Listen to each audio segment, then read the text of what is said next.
પુષ્ટિમાર્ગી વૈષ્ણવ છીએ તે આપણો અનુભવ ગુજરાતી કવિ શ્રી દયારામભાઈએ કહ્યું છે કે તું જ સંગે કોઈ વૈષ્ણવ થાય તો જ તું વૈષ્ણવ સાચો, તારા સંગનો રંગ ના લાગે ત્યાં લગી તું કાચો.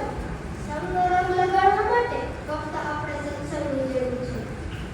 આપણે સૌ વૈષ્ણવ તો છીએ પણ ખરા અર્થમાં વૈષ્ણવ બનવાની જરૂર છે. ફક્ત તિલક અને તુલસીની માળા ધારણ કરવાથી વૈષ્ણવ નથી બની જવાતું, પણ અંતઃકરણની શુદ્ધિ પણ એટલી જ જરૂરી છે.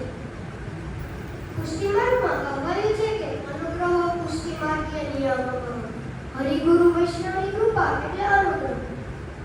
પુષ્ટિમાર્ગમાં પ્રભુની સ્નેહ અને તે દ્વારા પ્રાપ્ત આપશ્રીનો અનુગ્રહ જ નિયામકો હોવાથી આદર્શ વૈષ્ણવી જીવનમાં પ્રભુની પ્રસન્નતાની પ્રાપ્તિ જ જીવનનું મુખ્ય ધ્યેય હોવું જોઈએ.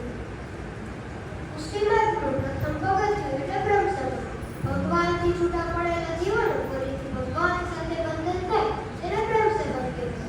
જેમ કોઈ કન્યા અને કુંવર લગ્નરૂપી બંધનમાં બંધાય છે તેમ આપણે દેવી સંબંધી ભગવાન સાથે બંધાય છીએ. વળી બ્રહ્મસમાજ રૂપી બંધનમાં બંધન જેવું તો કાંઈ જ નથી. આપણે ભગવાન માટે કંઈ કરવાનો આનંદ છે. પુષ્ટિમાર્ગમાં ફક્ત એક જ કાર્ય શ્રી ઠાકોરજીનો સુખનો વિચાર અને તેને અનુસરીને કાર્ય કરવું. શ્રી મહાપ્રભુજીએ ભક્તિ વર્જનમાં કહ્યું છે